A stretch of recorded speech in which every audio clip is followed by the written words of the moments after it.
What's up guys, AJ Maida here. In this video I'm going to be talking about should you be a listing agent or should you be a buyer's agent and how do you go about doing that. So let's first talk about the pros of becoming a listing agent. When I got into real estate, my goal was to be a rock star listing agent, and there's a few main reasons. One of the first ones is because as a listing agent, you're the most leveraged.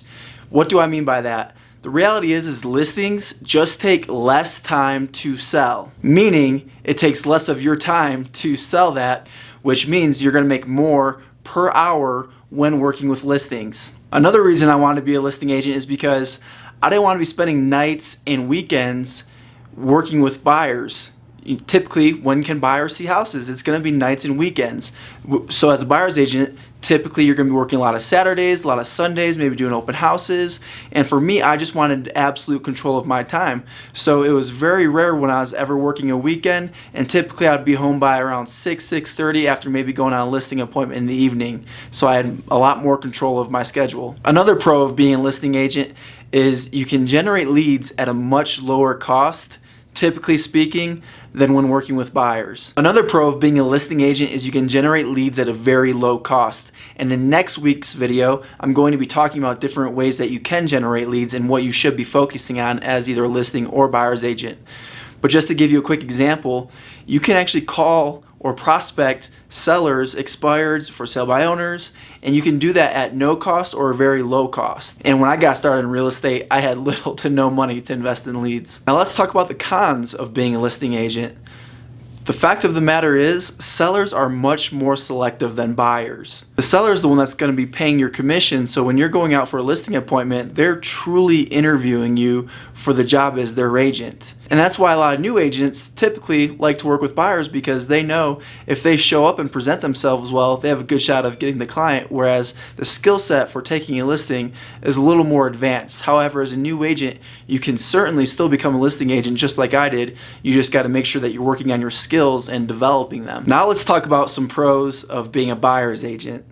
The biggest one, again, is it just takes less skills really to work with buyers. However, of course, a good buyer agent is going to have a very strong skill set, but a new agent without any skills, being a buyer's agent is typically going to be a little bit easier. The buyer isn't paying your commission, so they're not going to be as selective. You want to educate them so that they understand that they don't pay your commission up front, because a new home buyer isn't going to understand that. Another pro for being a buyer's agent is once you have the client, the only cost involved is the cost of gas showing homes. When you're a listing agent, you're going to spend money on things like photography. Sometimes you're going to need to pay to actually have the house measured. In some states that's a requirement. You're going to need to pay to market the home. So if you're just starting off and you don't have any money to invest in the marketing of a listing, then working with buyers is going to help you a little bit in that aspect. Now let's talk about the cons. It takes a lot more time to work with buyers. And if you don't know how to qualify them properly, and I'm not talking about getting them pre-approved, I'm talking about qualifying them to see if they're serious about buying a house. This is even before the pre-qualification process. You get a lot of looky-loos.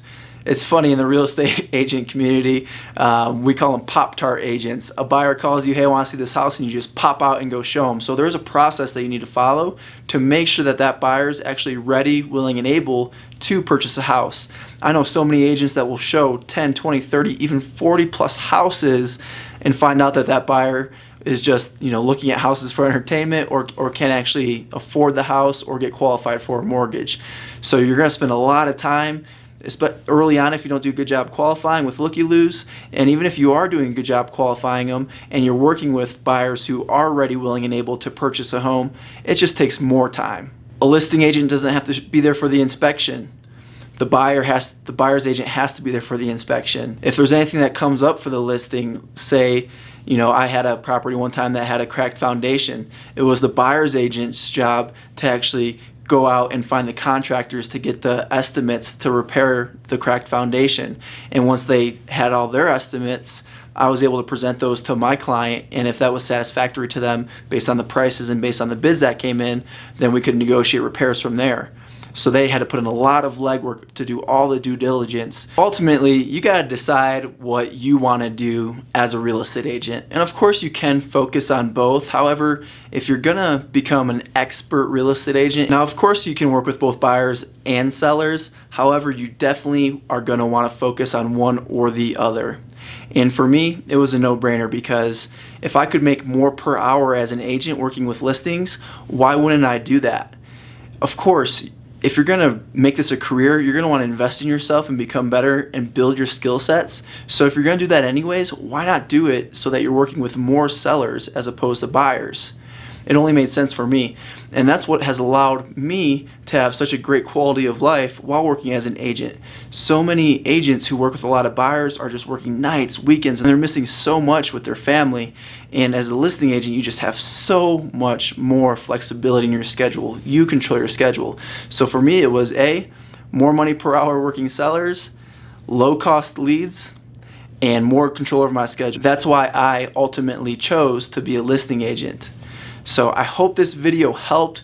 If you have more questions, post them in the comments, and of course subscribe to my channel. I'd really appreciate that. And next week I'm going to be going into detail of the different lead generation activities that you can do as both a listing agent and buyer's agent. So make sure you stay tuned for when that video drops next Sunday.